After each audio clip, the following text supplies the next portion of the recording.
Good morning and welcome, members, to the digital meeting of Cabinet held via Microsoft Teams, Wednesday, 26th of January 2022. The meeting, as you know, will be recorded and made available to view on the Council's website. And we've received a number of apologies. They will be recorded in the chat bar if there's any more. And I note that we've had Councillor Stenner's apologies. Do we have any others?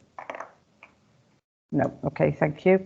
Declarations of interest. Councillors and officers are reminded of their personal responsibility to declare any personal and/or prejudicial interests in respect of any items of business on the agenda in accordance with Local Government Act 2000, the Council's Constitution and the Code of Conduct for both councillors and officers.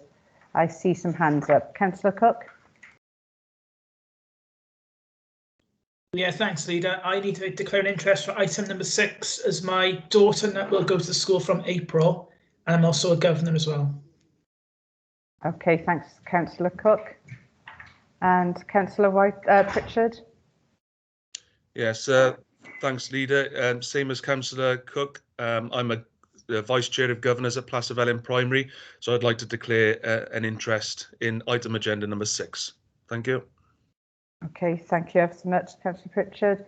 I'm not sure if Rob's with us now. Yeah, if Rob, you can just confirm from the declarations just made. Yes, thanks, Leader. So sorry, I missed Councillor Cook's declarations, but I assume Councillor Cook has made 2 declarations. Is it that he's first of all a governor at Placervelin, and furthermore, his daughter is going to go to the nursery there. So my advice to Councillor Cook on that latter one was that he leaves the meeting whilst the Placervelin report's being considered. Councillor Pritchard, as a LEA appointed governor of that school, Placervelin, can remain within the meeting. It's personal only. He can remain in the meeting, take a full part in the debate and vote. My apologies, Leader, I'm a little bit late. Thank you. Okay, thank you, Rob. Thank you ever so much for clarifying that. Okay, and as instructed then, Councillor Cook, you will leave after item number 5, and I'll hopefully will remind you on that. Thank you. Okay, so thank you very much for that. We'll move now to approve and sign the minutes of Cabinet held on the 12th of January. And we'll go just by page, just to check for accuracy then, please. Page 1. Page 2, page 3, and page 4. Okay, can I have a mover and a seconder for those, please? I'll move. Thank you.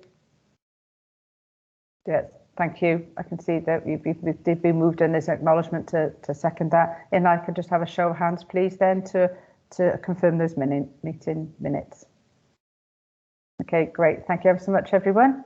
Okay, and also as per, we've got we see before us again the Cabinet Forward Work Programme, and please, this is just a note. So if I can just have a show of hands that you're happy with that and that there are no amendments needed.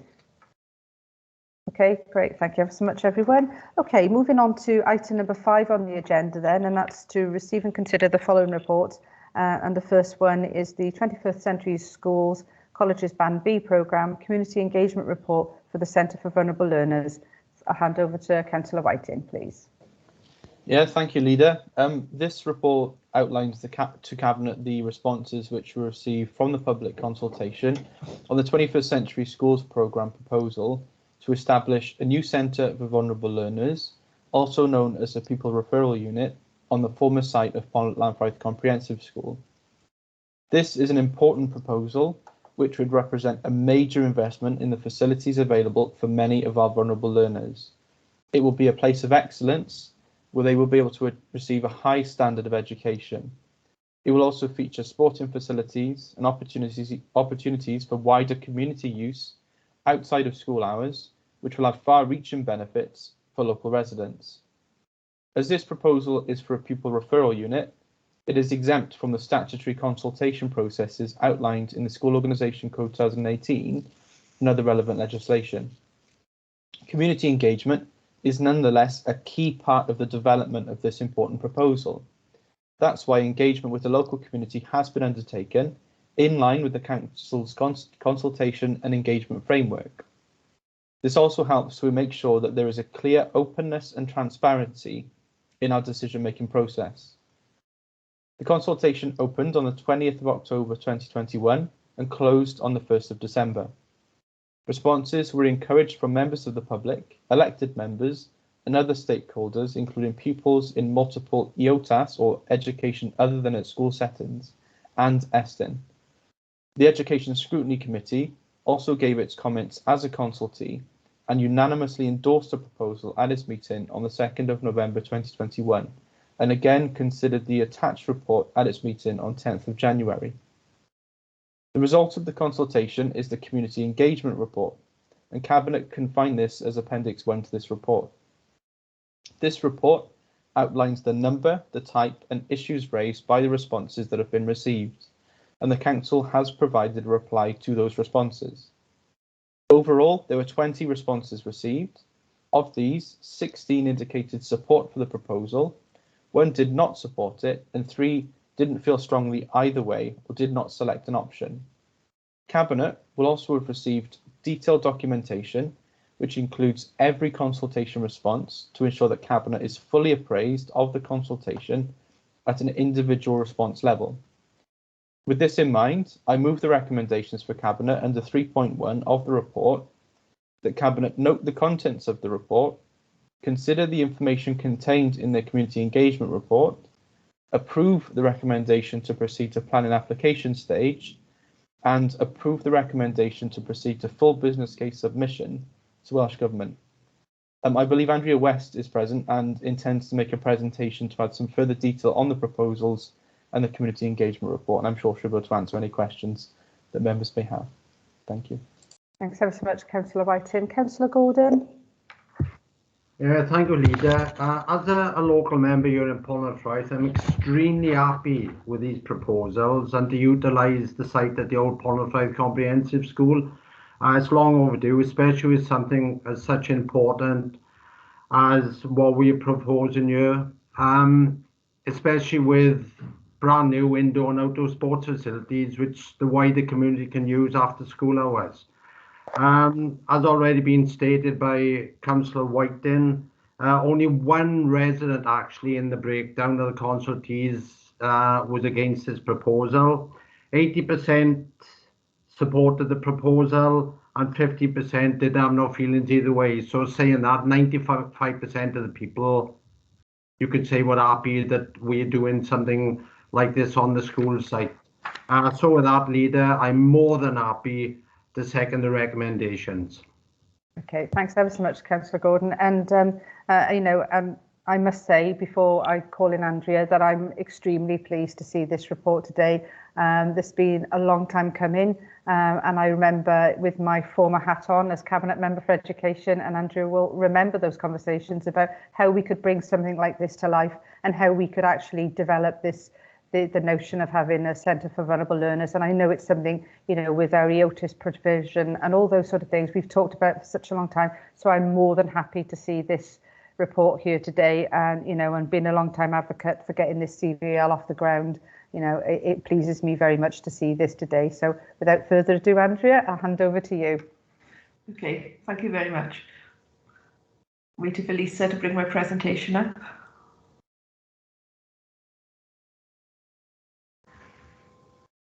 Okay, Councillor Whiting has obviously already covered off many of the areas that I'm going to discuss, but in order for consistency, obviously we're going to take you through the same format as we have with the other Band B proposals that we've already brought before you.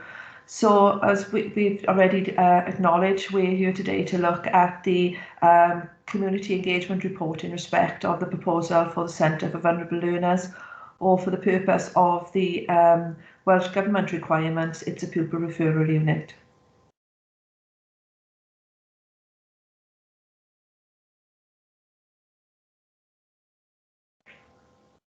Okay, so what are we proposing to do? We're proposing to create a pupil referral unit for vulnerable pupils on the former Polnorthraeth Comprehensive School site with an anticipated completion date of September 2023.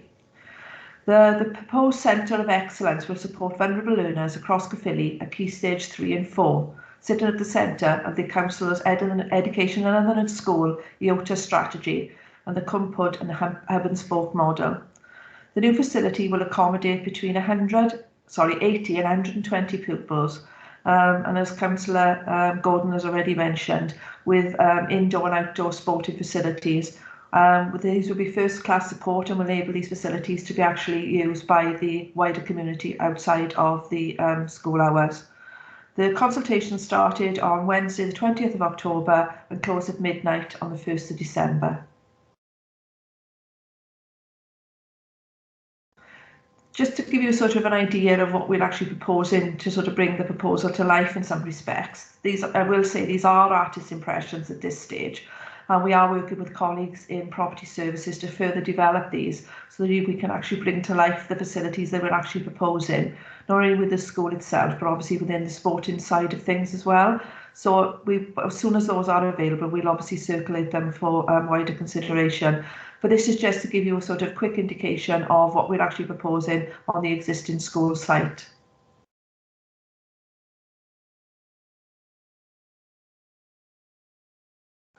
Okay, where are we at the moment? We've gone through various stages with regards to the proposal process to date. As we are of today, we're actually sitting at point 8 of the actual process. So as you can see, we've already gone through a number of steps in relation to 1 to 7, and today we're actually seeking approval from yourselves as Cabinet to actually proceed to the next stage of the process. And that stage then will be the planning application stage of the tender process. Once that's actually been undertaken, the next stage then would be submit the full business case to Welsh Government, obviously for final approval to go forward. I think Councillor Whiting has already mentioned, the actual proposal that we're taking forward today is exempt from the requirements of the School Organisation Code. And I think it's important to say here as well, it's exempt from a response from Estin in relation to this, because for some reason it's very much a grey area, and Welsh Government haven't recognised pupil referral units as part of the School Organisation Code.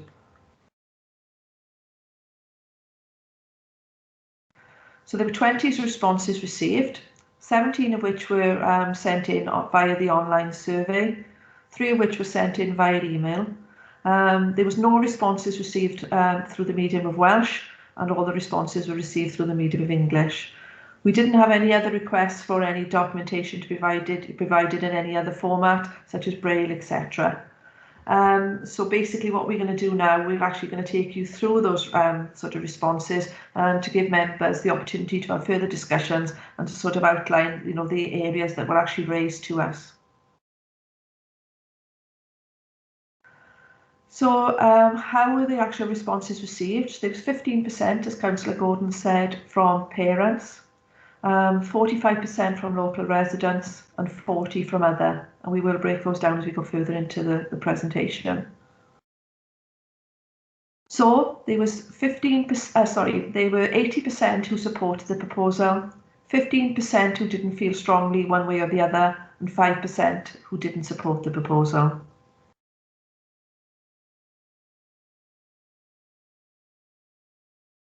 And then we've broken those down into further sort of areas so you can actually see.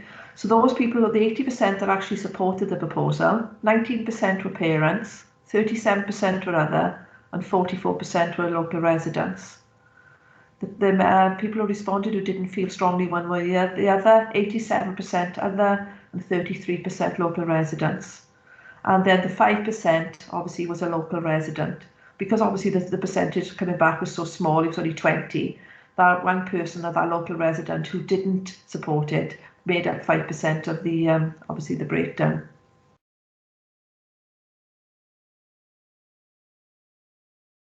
We also, as part of the process, make sure we actually incorporate the pupil voice. I mean, this is very much sort of a thread right throughout our proposals. And what we try to do here, we've tried to sort of capture all the areas that pupils have identified as a sort of requirement. The larger the letter, the more times it's been mentioned in the responses that we've had. So as you can see, outdoor space was a requirement, laptops, Wi-Fi, and obviously we're working with colleagues in property services to make sure, where possible, we're actually capturing these requirements. But the pupil voice will continue to be heard right throughout the process.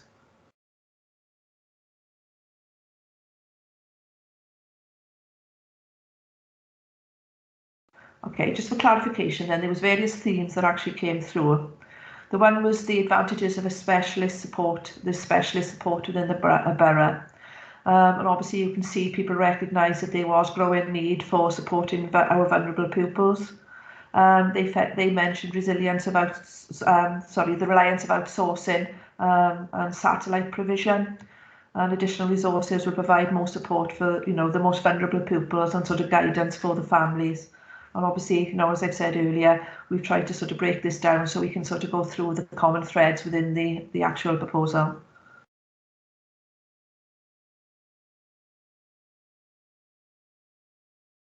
The impact on pupils and mainstream provision. Obviously, people are recognising that this then reduces the pressure on mainstream schools in relation to supporting children with needs other than mainstream provision. Children will have greater access to a dedicated centre of support and nurturing their development and well-being. That actually came through on 4 occasions. And obviously we acknowledge this, and obviously this is what we're looking to do. But I think it's important to also mention that once these children actually go into this provision, it isn't a stop sort of situation. There is an open door, so it could be a revolving door where if the children benefit from the support that's being offered from the Centre for Vulnerable Learners, there is an opportunity for those children to be reintegrated back into mainstream. So it's a continual process. It isn't a case of moving them out of mainstream provision and that's it. It's a continual sort of dialogue with schools and various officers to make sure that these children's needs are being met. One of the other areas that they picked up on is the link to the Glananant Pupil Referral Unit and asking why this money isn't actually being invested into Glananant. We are actually investing money into Glananant provision because that provision is being reconfigured to offer provision for our Key Stage 2 pupils. This proposal is catering for the needs of children, as I mentioned earlier, in relation to Key Stage 3 and 4. So I think it was just a little bit of a tweak that we needed to clarify for people in relation to this proposal going forward.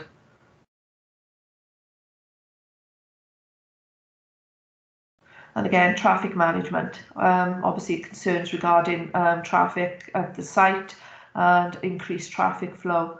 As members would be aware, as I mentioned earlier, the next stage after today, if you give us authorisation to move forward, would be a full planning application and the tendering stage. So obviously any concerns with regards to issues such as this could be addressed as part of the planning application stage.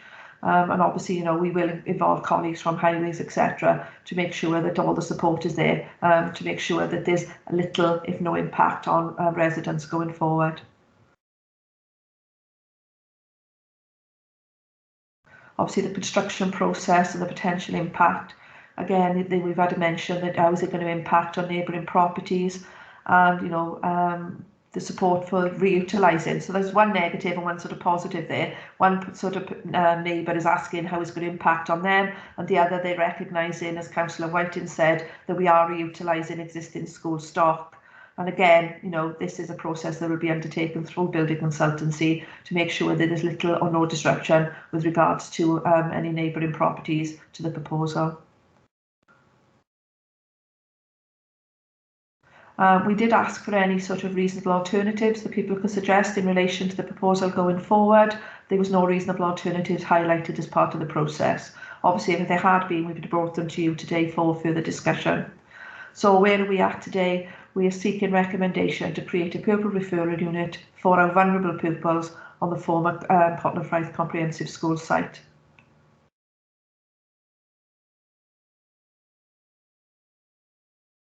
So in scrutiny as well, I think it's important to mention scrutiny were part of the consultee process. So scrutiny members had the opportunity to feed into this consultation. And as you can see, we took it to scrutiny on the 2nd of November and all members were in favour.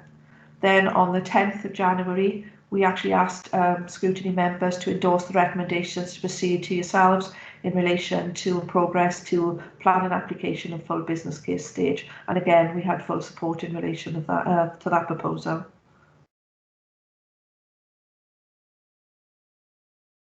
So indicative timelines and decision-making process. We're asking members to note the contents of the report, consider the information contained within the community engagement report, an improved recommendation to proceed to the planning application stage, and then approval to proceed to full submission of the full business case to Welsh Government. Following today, then obviously the next stage then would be the tender application, the planning application, tender, full business case, and then construction if it is given approval. And then hopefully, I think we should have that in flashing lights in September 2023. Then hopefully the centre will open to our most vulnerable pupils. And that ends my presentation. Thank you. Thanks ever so much, Andrea, for taking us through that. And I think it's really worthwhile seeing those comments and absolutely seeing each of the consultation responses, because I think it's important, isn't it, that we understand and that we're fully informed of those comments and those concerns that may have been raised, or even the positives that have been, highlighted there. And I think we must not underestimate the positive aspect of this, the fact that this has got great support cross-party through the whole scrutiny process in the various meetings that we've had. I think it's outstanding, and it absolutely stands testament to the fact that this is a very good thing going forward, and that we are absolutely providing for the most vulnerable learners in our community. So thank you for a great presentation. I think it was fantastic to see the level of detail there in terms of that whole consultation process. As you say, this doesn't fall under the statutory code along the school side, the school, forgotten the term now. Anyway, you know what I mean. Yeah, and so it's really important, isn't it, that we see all of that information. So, are there any comments or any questions or anything from members that they need to know something further on before we go to make a decision? Councillor Whitcomb. Thank you, Leader, and apologies, my system collapsed for a few seconds and I had to reboot everything. No, just to note what Councillor White and then Councillor Gordon has said, that this is a really needed facility. It'll enable us to help some young people through some difficult times in their lives, and it's been welcomed, and I'm glad it's been welcomed by all. Thank you, Leader. Absolutely. Thanks, Councillor Whitcomb. I think it's important, isn't it, because the way we work in on the hub and spoke and the way we're approaching the OTUS, and also those children that need that stability throughout their education, just because they may be facing issues, this is so important, and it provides the right ethos and the right learning environment for those children. So, it's fantastic to see. And again, as Councillor Gordon pointed out, the fact that the former Pontypridd school site is now going to be redeveloped in the way that we wanted it to be, in the sense of providing excellent education facilities for those children, and also sporting facilities after school hours, which I think is really important for the communities in that area. So I am more than pleased to be able to go forward on the vote now then for the recommendations. So without further ado, there are no other hands up. I'd like to call the form up. Thank you for us to vote. Thank you.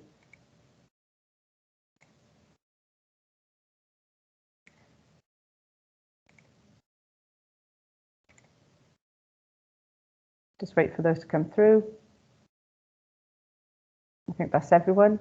Yep, okay, brilliant, that's unanimous. Thank you ever so much, Andrea, and I'm sure we'll hear from you shortly. Okay, I'll just move on to item number 6 now on the report, and if I can ask Councillor Cook to leave, and we'll let you know when we've concluded this section. Thank you. Okay, if I can hand over to Councillor Whiting again, please. Yeah, thank you, Leader. Similar to the previous item, this report is to outline the responses to the public consultation on the 21st Century Schools Programme proposal to build a new replacement Plaza Felyn primary school on the existing site. This is another exciting project and represents investment that will radically improve the built schooling environment for our learners in that school and ensure future demand on places can be met locally. It will feature modern facilities, which will be used both by our children and young people during school hours, and will again be available for use by the wider community outside of school hours. This proposal is exempt from the consultation processes outlined in the School Organisation Code 2018 and other relevant legislation. This is because the main entrance of the school on its new site would be under 1 mile from the current site, and the enlargement is less than 25% of the current capacity. However, again, engagement with the community is still highly important and remains a key part in the development of this proposal. And that is why engagement with the school, as well as the wider community and other stakeholders, including Eston, was undertaken in line with the Council's consultation an engagement framework to ensure openness and transparency in our decision-making process. The consultation opened on the 20th of October 2021 and closed on the 1st of December. Responses were encouraged from members of the public, the school community, including pupil voice, and elected members. The Education Scrutiny Committee also gave its comments as a consultee and unanimously endorsed the proposal at its meeting on the 2nd of November 2021, and again considered the consultation responses on the 10th of January. After the consultation closed on 1st of December, a community engagement report was produced, which members can find as Appendix 1 to this report. This report outlines the number, type and issues raised by the responses that have been received, and the Council has again provided a reply to those responses. Overall, there were 15 responses to the consultation, of which 14 indicated support for the proposal, none indicated that they don't support it, and one didn't feel strongly either way or failed to select an option. Cabinet will also have received documentation which includes all consultation responses to ensure that Cabinet is fully aware of the consultation at an individual level.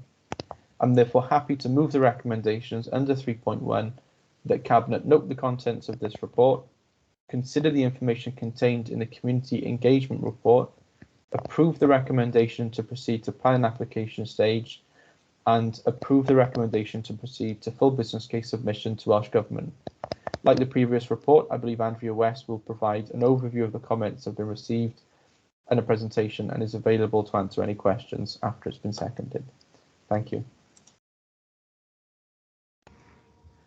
Okay, Councillor Pritchard, your hand is up. Oh, sorry, Leader. I just wanted to make a few comments. I'm happy to come in after Andrea, though, just in support, but whichever way you feel necessary. No, that's fine. Okay, what we'll do is if we go to Councillor Whitcomb first, a second, and then we'll take Andrew's report, and then I'll come to you at the end. Thank you. Yeah, thank you, Leader. I'm more than happy to second this report. You know, looking at the comments from scrutiny and from the consultation exercise in the area, we almost unanimous support for a brand new educational facilities forthcoming, and it again shows our commitment to provide modern, fit for purpose education facilities for our children. We've done so in the past, and I fully hope we intend to do so in the future. Thank you, Leader. I therefore second. Thank you, Councillor Whitcomb. And if I could bring Andrea back in then, please. Thank you very much. Okay, thank you, everyone.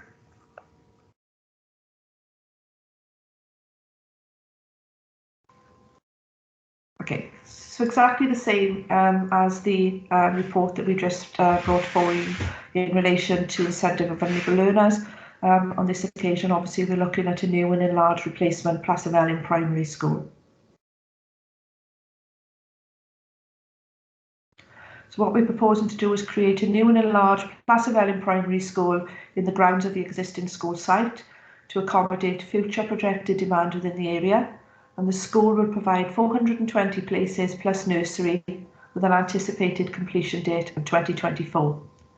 We're proposing to build a new school within the existing curtilage of Placervelin Primary School, and we're proposing to put in a state-of-the-art replacement which will have size compliant classrooms, which currently aren't, what isn't the case in Placervelin Primary, a main school hall, food technology space, IT, library, etc., with a Market Street style configuration, which I know the former Minister within Welsh Government supported. I was in a meeting with Kirsty Williams where she said that the market style configuration is her preferred option, particularly in the current climate.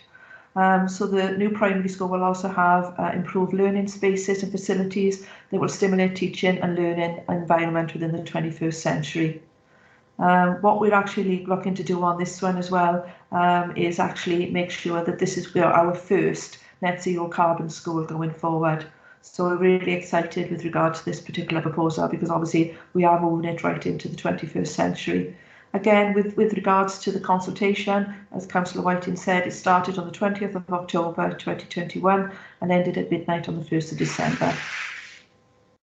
Again, I brought some sort of artist impression in relation to the presentation. And I think if you actually look at the the picture on the right-hand side, the very top, the central street, that's the sort of market sort of street sort of proposal that we're looking to take forward in relation to this one. So obviously you can see it's very much an open space within the middle of the school could be utilised for many different things, you know, teaching outside of the normal classroom sort of situation, but it's very sort of open in area, and as I said, in the current climate, that's what we're looking to support moving forward.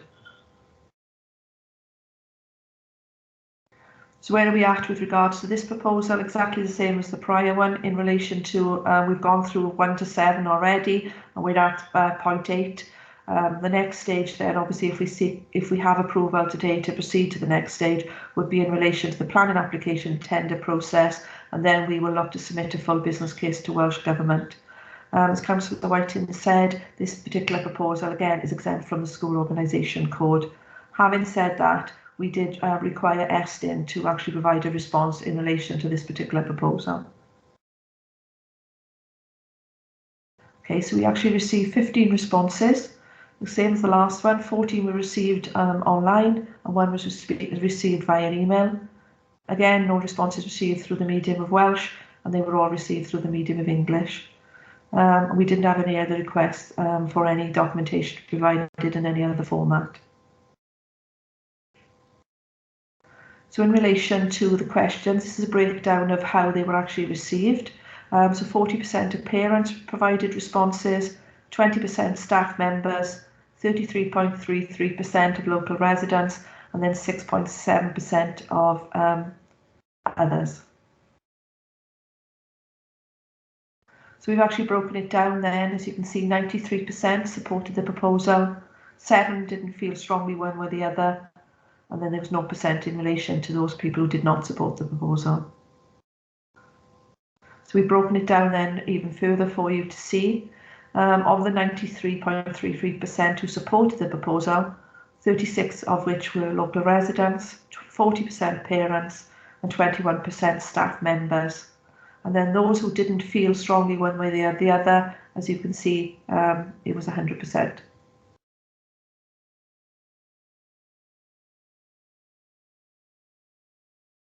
So again, just to sort of bring it to life again, we did incorporate the pupil voice, and it's obviously we've provided some sort of photographic evidence of the children here and actually engaging in the process. And obviously, you know, those sort of comments will be, as I said, included right throughout the process, right through to the very end of this proposal. These children will actually be involved with us, working with building consultancy as well in relation to sort of the construction of the building. So I think it's important to make sure that the children are part of the process going forward. And then again, same as last time, the bigger the word, the more times it was actually mentioned by the children. So you can see they wanted bigger classrooms.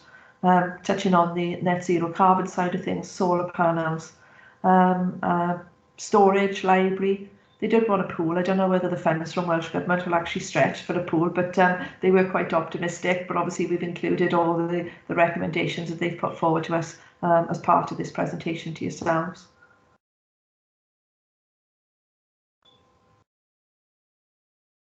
Okay, so the themes that came through again, keeping them exactly the same as the last time, the advantages of a new and enlarged school building.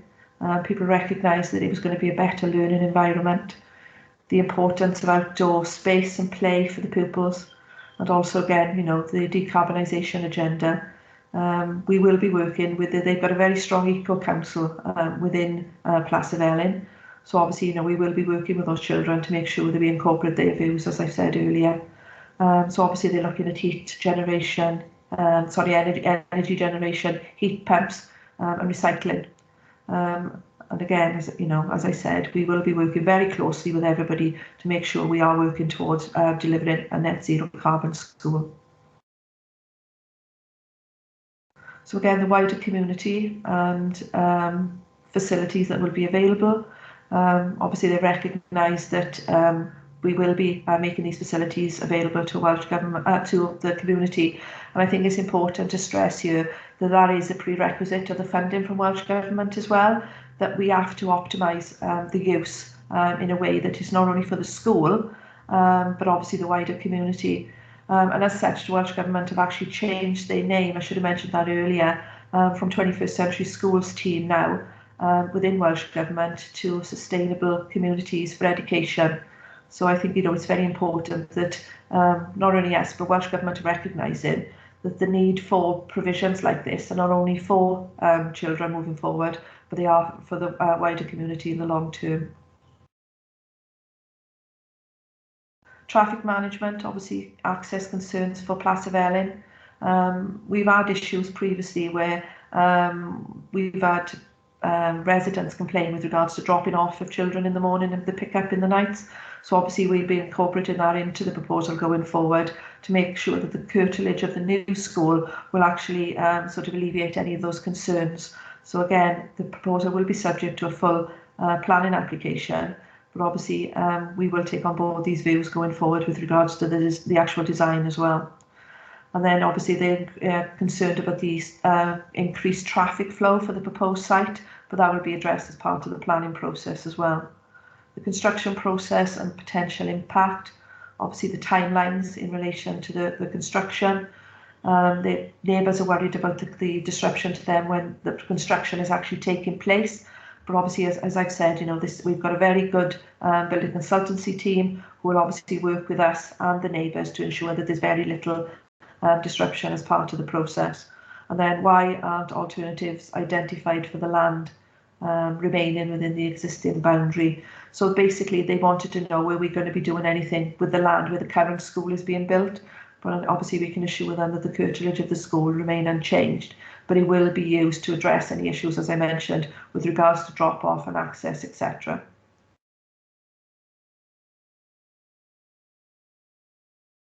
Again, there was no reasonable alternatives identified as part of the process. So the recommendation is to create and enlarge a replacement Plas Efely'n school in the existing grounds of the school site to accommodate future projected demand within the area.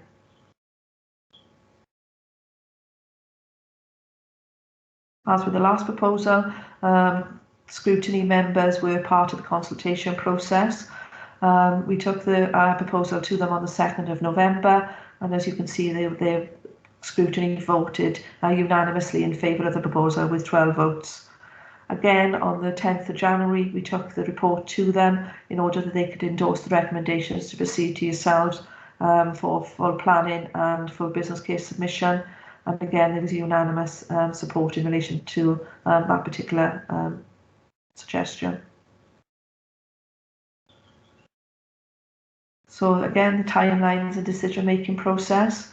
We're asking you as members to note the contents of the report, consider the information contained within the community engagement report, approve the recommendation to proceed to full planning stage, and approve the recommendation for submission of the full business case to Welsh Government. The next stage then, if approval is given, is to go to planning, then tender, and then obviously full business case, and then construction. And again, like I said, I think we should have that one flashing. The new Plas Efely'n school will open in September 2024. That concludes my presentation. Thank you. Thank you ever so much, Andrea, for taking us through that. Again, great to see the detail of those consultation responses. Again, really important that it helps us in making our decision in this matter. I'm so pleased to hear you say the words net carbon zero school. Great news to think that we're building to that standard, and and that's the way forward. So fantastic to hear that, those sort of details, because I'm pretty certain when we first started on this road, it wasn't that. So this is fantastic to see this coming through. Again, you've highlighted all the positives here for me, so it's fantastic. And without further ado, I'll bring in Councillor Pritchard. Well, thank you, Leader. And if I appear to be blushing, it's because I'm about to run out of superlatives in relation to this report. But can I thank the Cabinet Member, Councillor Ross Whiting, and Andrea and the Leader for their comments. And in relation to what the Leader's just said in terms of zero net carbon, well, I mean, this administration declared a climate emergency back on the 4th of June 2019, and this shows that we're living up to that. And I'm absolutely delighted if this is the first school to be net zero carbon. It's, I would argue, maybe a pioneer, in terms of going forward. That's absolutely fantastic. And Andrea and Ross, you mentioned that the Eco Council. Well, I know the Eco Council and I know the head teacher is extremely proactive and having looked through the pupil voice in terms of the scrutiny report, and obviously now coming onto cabinet, that's right the way through it, and the pupils have played a very, very proactive role in all of this. It's the second time I've seen the presentation, but I wouldn't mind seeing it a third or fourth time, to be honest with you.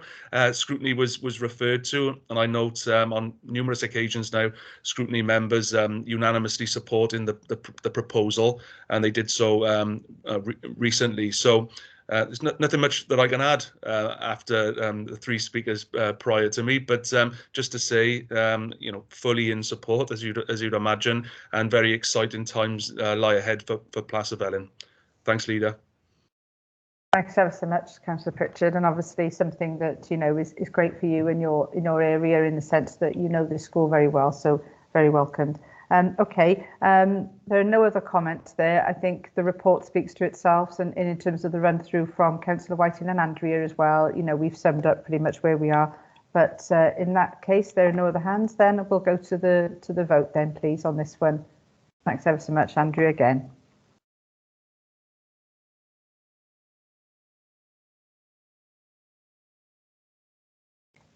I'll just wait for those to come through.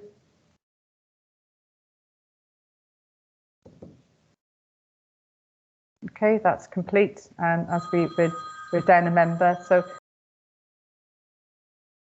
okay, that's unanimous. Thank you ever so much, everyone. And if we can go to the next report then, Councillor Whiting. Yes, thank you, Leader. This report is on the consultation responses which were received from the public consultation on the 21st Century Schools proposal to amalgamate Lancaig Junior School and Llanfabon Infant School to create a new primary school.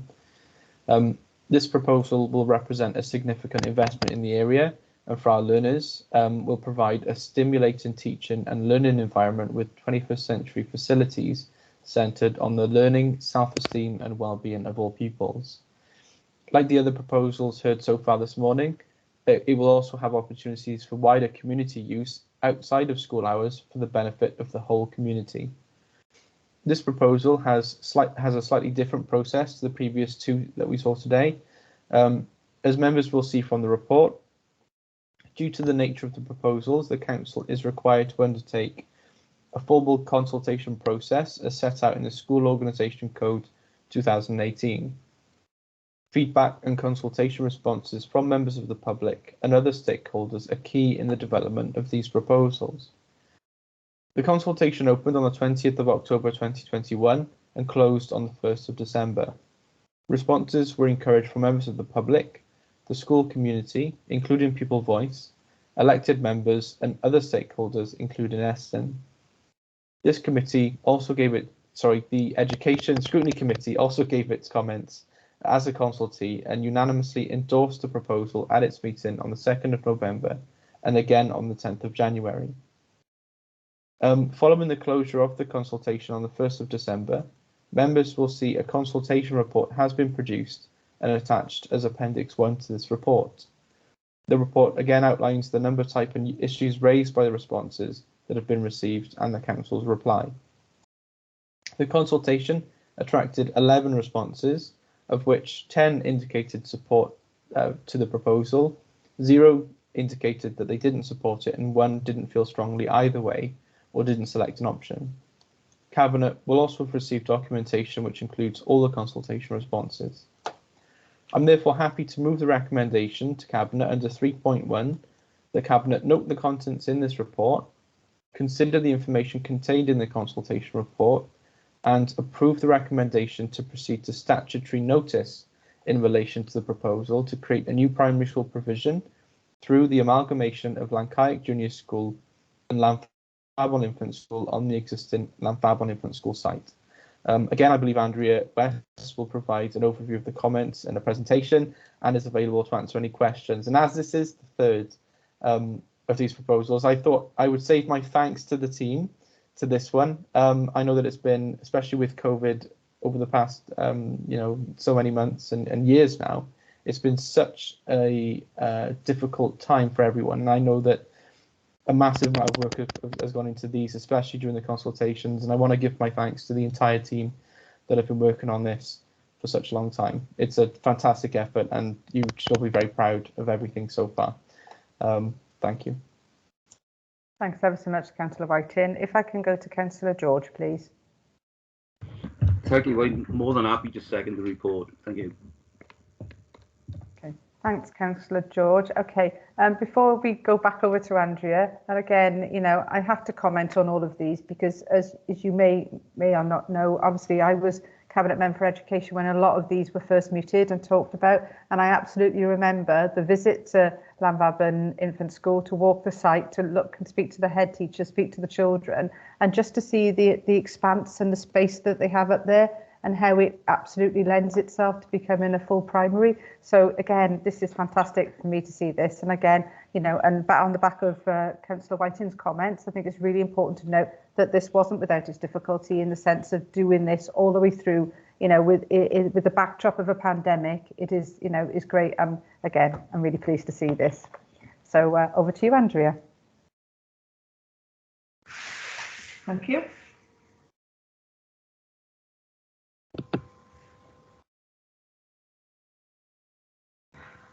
I'm just waiting for it to come up. So, as Councillor Whiting said, this is a consultation report as opposed to a community engagement report, because this particular proposal is actually covered within regards to the Welsh Government School Organisation Code.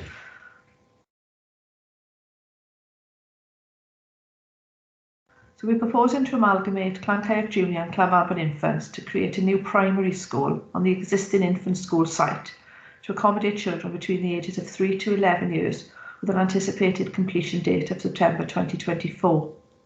It's proposed that the current Llanfabon Infant School be reconfigured to host the new primary school provision. The new building will actually accommodate Key Stage 2 pupils, so that's junior age pupils, with a partial refurbishment of the existing infant school building on the site to provide a whole school primary provision to accommodate 275 pupils plus 40 nursery, ensuring the development is inclusive throughout primary provision, delivering a full curriculum in a modern, safe and inspiring learning environment. Again, this facility will actually, or this proposal will actually have facilities to accommodate community usage. As Councillor Whiting said, the actual consultation process started on the 20th of October 2021 and closed at midnight on the 1st of December 2021. Artist impressions, again, in relation to what we're actually proposing going forward. And obviously, you know, as this sort of process sort of progresses, we obviously will have more sort of areas and drawings, etc., that we can share with members as it goes forward.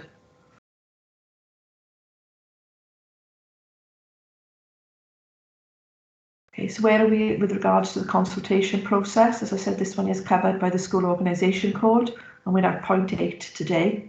There are a number of stages that we have to then undertake in relation to this particular proposal going forward. So subject to approval today, we will then publish a statutory notice, which will run for 28 days, and we will invite all consultees of the publication, advise all consultees of the publication. We will then pull together an objection report. And I hate the word objection because I don't think, you know, it should be an objection report, but it's Welsh Government wording. I think it should be something different because the very sort of word objection, to my mind, actually brings forward negativity. But I'm hoping this actual proposal will not be a negative proposal and will go forward without any sort of problems. We will then submit that report to yourselves for approval then to implement the proposal. And it'll be at that stage there we'll go forward to the planning and tender process and then a full submission of the business case to Welsh Government.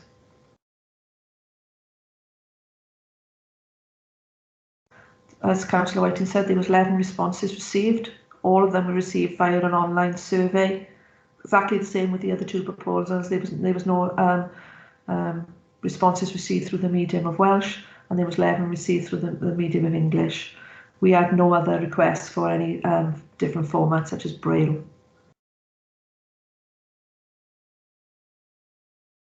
So actually breaking down the responses that we received, 18.18% were parents, 18.18% were staff members, 9.09% were school governors, 9.09% were elected members, 33.36% local residents, and 9.09% others.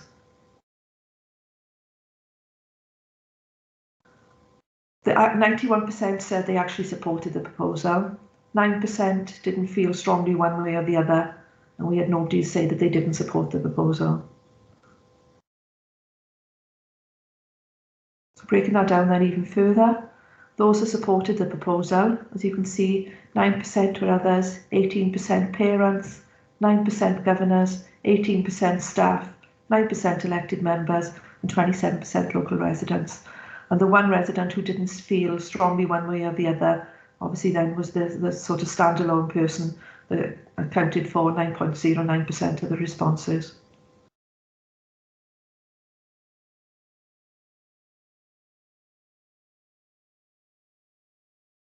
Again, as I said, a thread right through all our proposals is making sure that we incorporate the pupil voice. And we've provided, photographic sort of imagery of the pupils actually participating in this. And as you can see, the children in the blue uniform were the junior children, the children in Clancayak Junior, and the children in the red uniform were Llanfabon infants. And you can see, even the little ones sat on the carpet there actually engaging in the actual process. And it's lovely to see that they, had that opportunity. So everybody's voice was included throughout the process.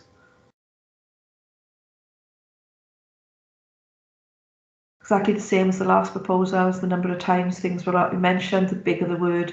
And you can see they wanted bright colours, they want a bigger school, a safe school, new uniform. Obviously that'll be a decision for the governing body, it wouldn't be a decision for us going forward. But obviously it's nice to see that they've actually given consideration to all sort of areas in relation to this proposal.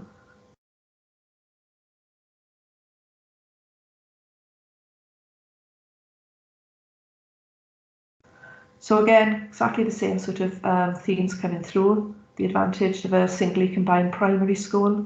Parents felt to be one point of contact, obviously easier for them. And it's interesting in relation to these particular children, because when you think they're going from an infant school to a junior school, and then when they get to their secondary provision, they're either going to a boys or girls school. So throughout their education, when you think these particular children, they're being split throughout the process. So it's interesting to see the parents are sort of embracing that, and they want that one point of contact for themselves as parents, bringing together inset training days, the finish and start times at the end of the day, improving pupil well-being, more opportunities for staff, obviously staff development as a result of an all-through school, the building and location in relation to Llancayak Junior School. Those members who know Nelson know that Llancayak Junior School is actually right in the centre of the village, and it's very difficult with regards to drop-off, etc. in the morning, and then enhanced outdoor space. So I think it's nice to see the themes that are coming through. I think they generally sort of link with our sort of thought process going forward.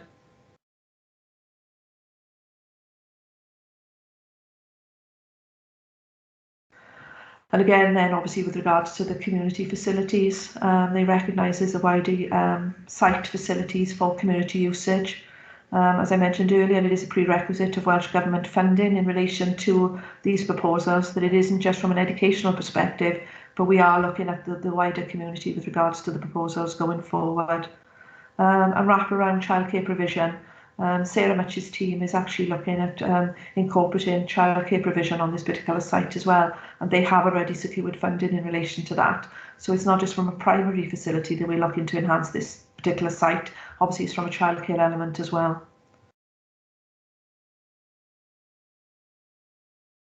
And then obviously traffic concerns. I mean, there's a common thread coming through, isn't there, in relation to all these proposals. Obviously they're concerned with regards to parking at Llanfabon. And we are proposing to actually increase the curtilage, the size of the curtilage of the site, which will allow for a better drop-off facility, because there are issues with regards to drop-off for Llanfabon infants, but obviously that's something we'll address as part of the proposal, and then increase traffic flow at the proposed site. So again, it's going to go through a full planning application process where any of these concerns could obviously be addressed in more detail at that stage. Obviously, we will be working with colleagues again in highways, etc., to make sure that we support everybody in as part of this proposal. And like I said, I've mentioned about the routes being different. Again, then the construction process and the potential impact. The one person, if you recall earlier, that said they didn't actually support the proposal one way or the other was a local resident, and he was concerned that the proposed construction of the building would sort of impact on the light from his house, etc. But I've actually spoken to that gentleman and assured him that where we're actually proposing to build the extension is the opposite side of the school to where he actually resides. So we've alleviated that problem going forward.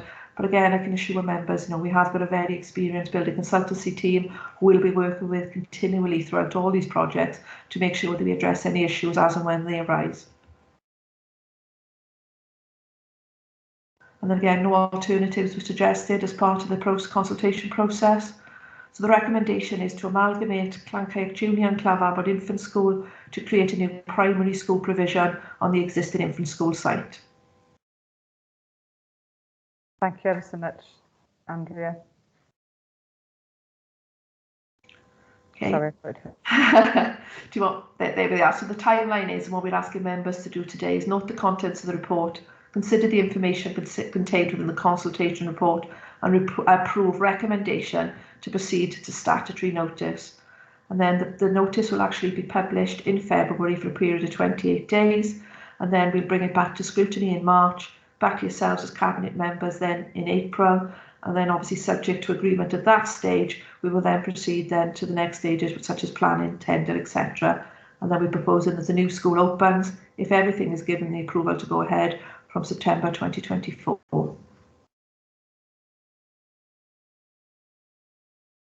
Thank you ever so much, Andrea, again for taking us through that. And it's always fantastic to see the artists' impressions about these new projects as they're coming forward.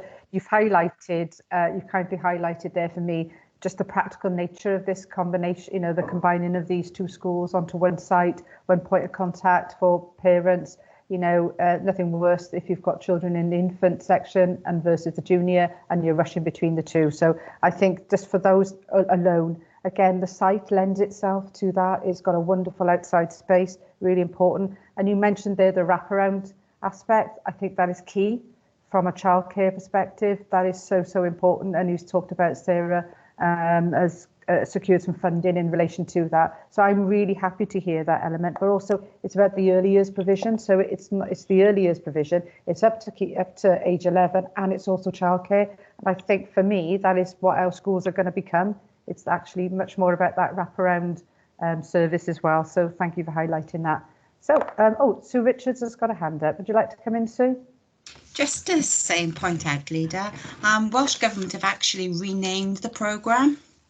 So rather than 21st century schools and colleges, it's now called Sustainable Communities for Learning, which I think embraces exactly what you've just said.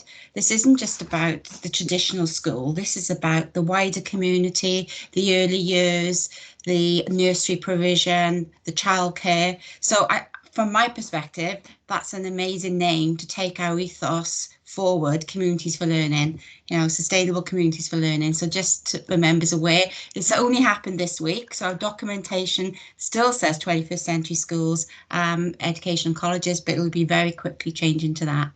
Thank you, Leader.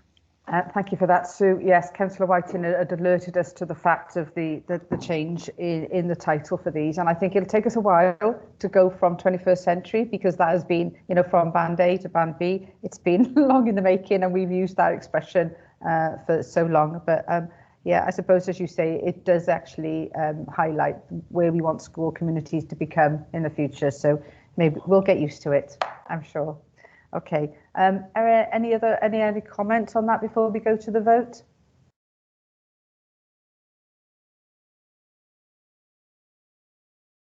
Okay, no comments. And I suppose really, I still know we've got another report to come through. I'm going to call it 21st century. Okay, until that other expression trips off the tongue, shall we say? But again,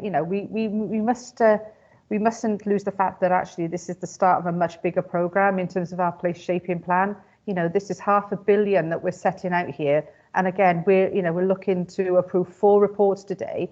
And this is the start of that journey. We've started it already, and we've had new builds. But this is another tranche for the Band B, where we're absolutely investing in our place for our people. So it's important, isn't it, that £500 million that we've set aside for that place shaping.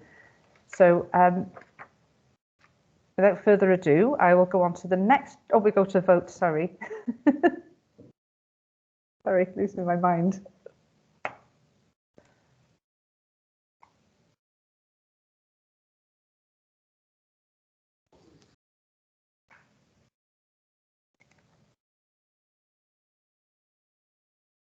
wait for all those. Has everyone been able to vote?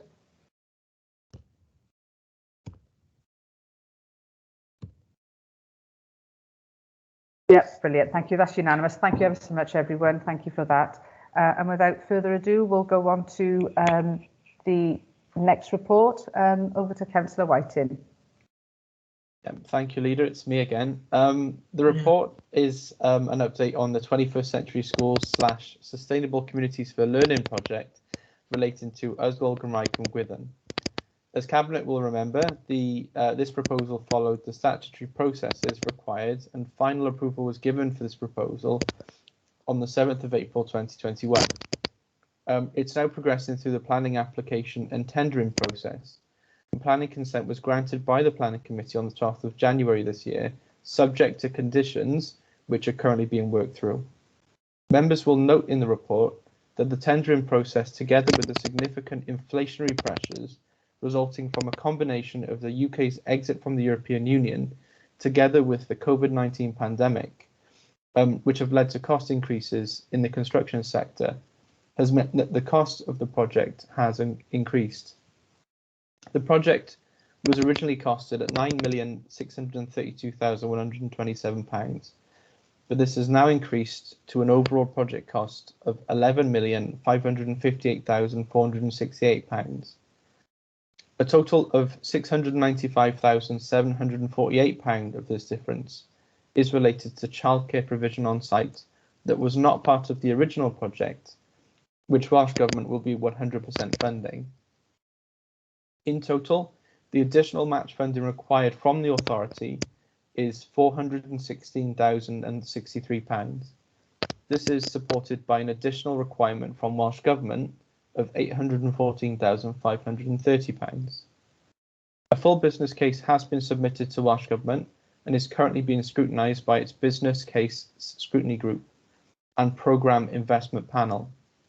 The increased costs identified in the report have been identified in the full business case as part of the process.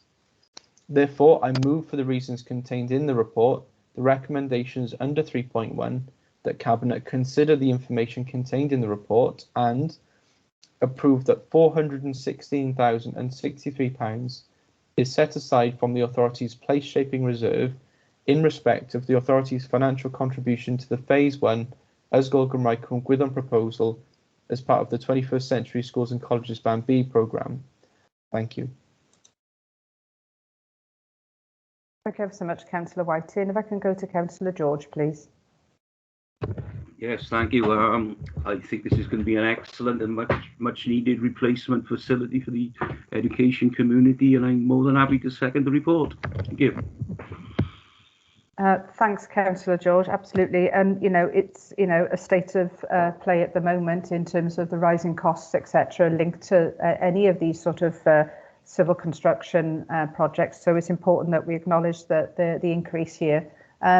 I can see a number of hands. Andrea, did you want to come in? And I can see Ed as well.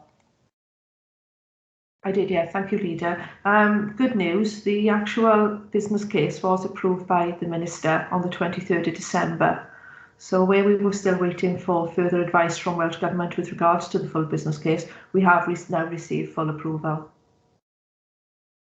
Thank you for that further clarification. And Ed, would you like to come in? Yeah, thanks, Leader. And I'm conscious I've been quiet on these 4 reports thus far, but could I echo members and Councillor Whiting's thanks to the team for some fantastic work that's gone on over recent months. These business cases don't write themselves, as you'll be aware. Just one thing I want to point out specifically on the Cwm Gwyddon report is you'll appreciate that this was given planning approval at a recent planning committee. Just to reference the fact that that planning approval did have a condition against it, but I wanted to update Cabinet that we are making good progress with colleagues from Welsh Water at present, and I think we're moving to a position where that planning condition can be discharged. So just wanted to place that on record, and we'll update you in due course when we have a little bit more information, but all signs are very positive. Thanks, Leader. No, appreciate that update, Ed, and I think it's really important, isn't it? Because obviously that was something that came at the last minute as it lurched its way to the planning department. So thank you for that. Okay, Councillor Gordon. Yeah, just a comment, Leader. It just shows our commitment as an authority and a Labour-led cabinet for our education of our children. That's all I wanted to say. Thank you, Councillor Gordon. Thank you very much.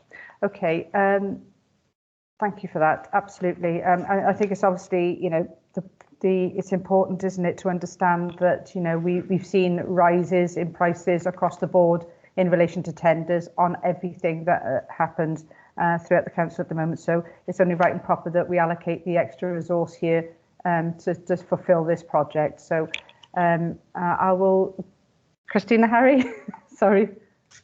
Yes, thank you, Leader. And as Ed has said, I'm mindful I've been very quiet up until now, but you know, I must say something about this series of reports that you've considered here this morning and the last one that you're about to consider in the education category on the agenda. For me and for the officers, it's a really significant and an exciting cabinet here this morning. You know, the officers have worked very, very hard to get in these reports onto the table for you today. And for me, this is about shifting from our energise mode and our energise phase of our programme into mobilising our plans. And, you know, over the last couple of months, you've shared with the community our £500 million place shaping programme, as the leader's already mentioned. And we know, don't we, across the county borough, we have health inequality, we have social inequality, and we have economic inequality. And part of addressing that is our place shaping programme. And what you're approving here today is really our plans to embed our education provision very much into the community, but linking it into those wider agendas, you know, linking it holistically with our skills agenda, with our housing agenda, with our health agenda, with our employment agenda. So this is really, really coming to life, and certainly over the longer term, this is really going to make a difference to the people of the county borough. And yeah, and if I can finally just add to the praise to the staff, they've worked tirelessly to get us to this stage, and will continue to do so until those schools are actually up out of the ground and are providing a fantastic experience for our younger people. Thank you, Leader. No, thank you, Christina. Absolutely. I mean, you know, this is the journey we're on. As you say, it's been energised, and we're actually in that other phase now. And I think, for me, you know, having seen the kernels of these ideas, as I said, when I was Cabinet Member for Education, and now finally to see them here before us as a Cabinet, and for me as Leader to be able to bring these through is really, really important. So it's fantastic, you know, and all credit absolutely to Ross, Councillor Whiting, for his work in pushing these through over this period of time, because, you know, it's been fantastic. And I think for me, it's about the approach that we've got in terms of looking at the working hard with officers to bring forward these all important educational facilities. It is showing that partnership has worked incredibly well for us as an authority. So well done to everyone. It's fantastic. Okay. Right. Okay, so we're on to the next item. Sorry, my assistant. If we can just vote for that one then, sorry. After all that, I'd forgotten that we hadn't actually done the votes, so thank you. If you can all submit your votes, please. Let's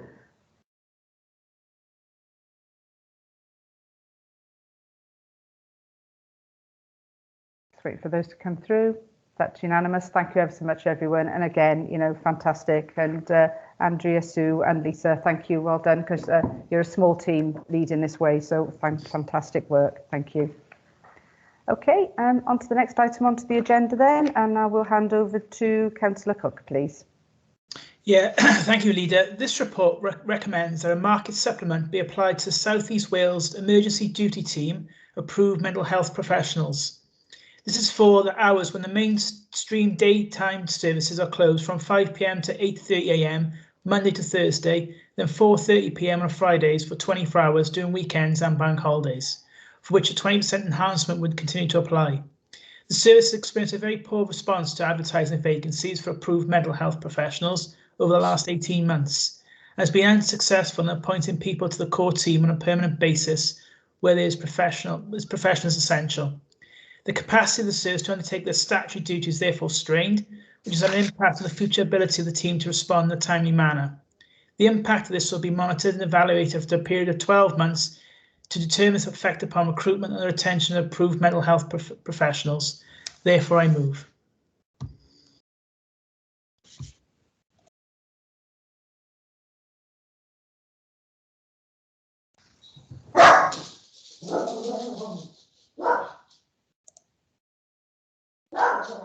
Okay, if I can go to Councillor Whitcomb, please.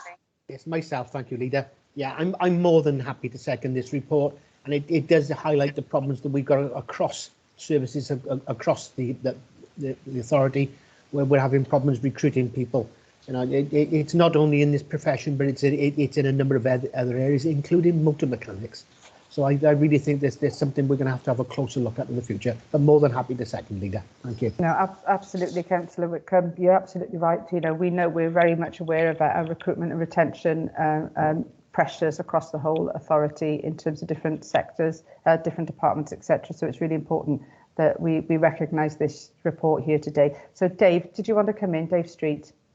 Yeah, thank you, Leader. This is a key report for us. These are key individuals. These are people often have to respond at a time of crises, people who become unwell, out of normal office hours. As I said, it is a regional team. It's a regional team based in Pontypool, but very much under the management of Caerphilly. And we do have this quirk where, for whatever reason, people who perform this role during the day get the enhancement, but people who do it out of hours don't.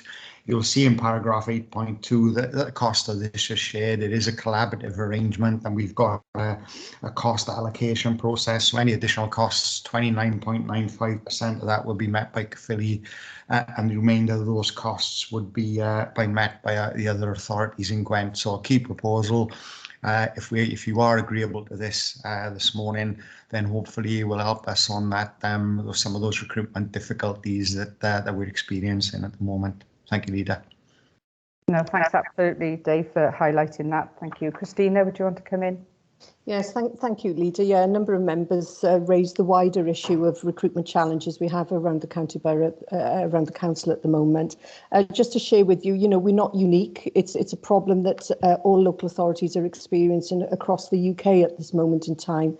But Cabinet will remember that you've given us approval as a corporate management team to address this issue, and taking quite an innovative approach to specific parts of the organisation where we do have these challenges. We're very mindful that one size doesn't fit all, and we need to ensure that you know, we are tackling each of the circumstances we have in each part of the industry across the county borough. So it's just something that is not unique to us. It's something that is a UK-wide issue at the moment. I know the Leader is in discussions with the WLGA and Welsh Government at ministerial level as well. So it's something that all parts of government are working collaboratively on as well. Thank you, Leader. Yeah, absolutely, Christina. Thank you for that. Yes, it is actually on the agenda for the WLGA executive meeting this week. You know, it very much is the forefront of many leaders' minds and authorities across the nation as well in that regard. So it's vital. Okay, there are no other comments. Sorry, hands up for comments at the moment that I can see. So I think without further ado, we'll go to the vote on this, please.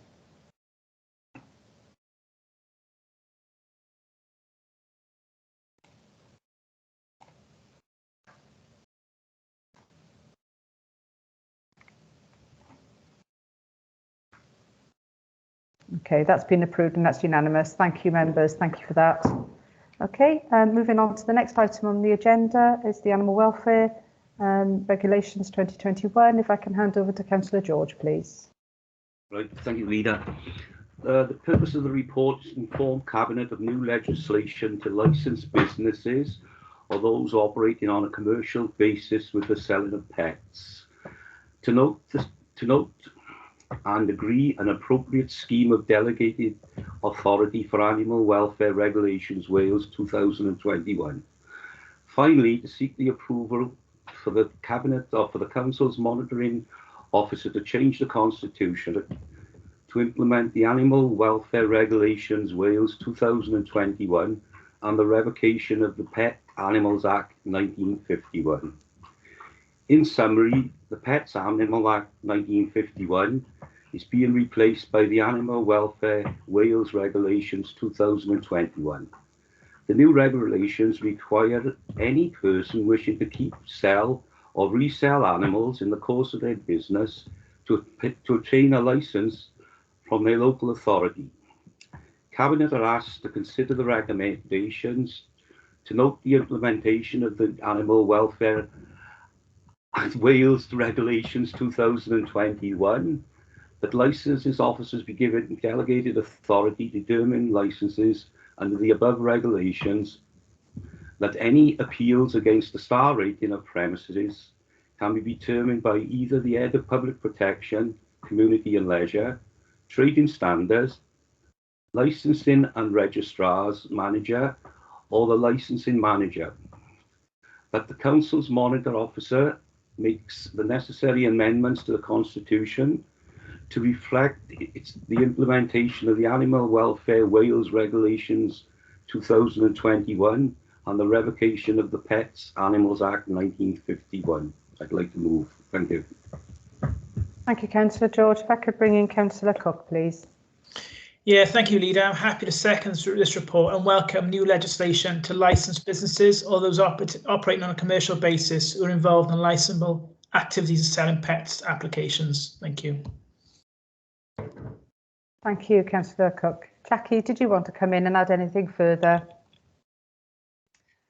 Thank you, Leader. Perhaps one point of note is I know this authority did have a notice of motion some years ago in support of Lucy's law on the banning of third-party sales of puppies and kittens. So this is a legislation that does go some way to help deal with that.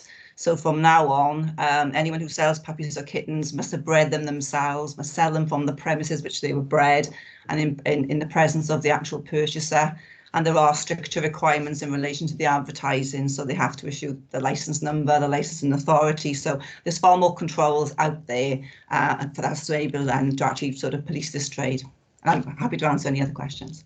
No, thank you ever so much, Jackie, for just adding that, because I think it's really important. This adds, there's extra levels of protection there, isn't there? And absolutely, that's a reassurance message that I think we'd all want to hear, on the back of Lucy's law.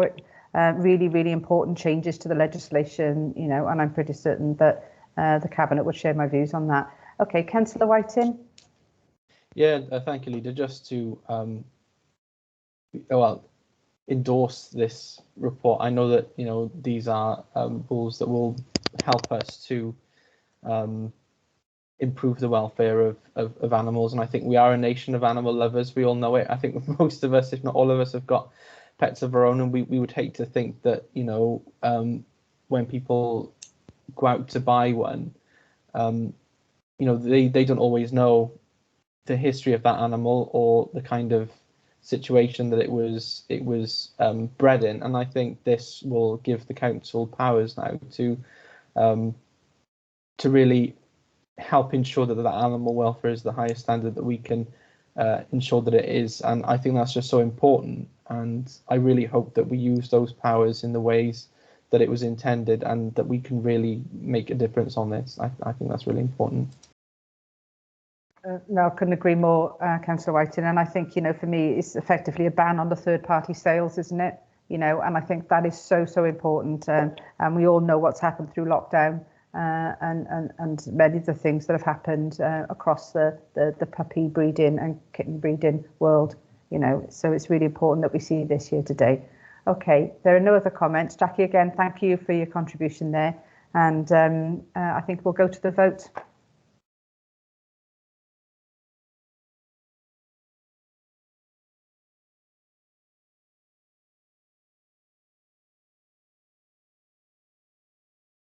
That's unanimous. Thank you ever so much, everyone. Thank you, members. Thank you, Jackie.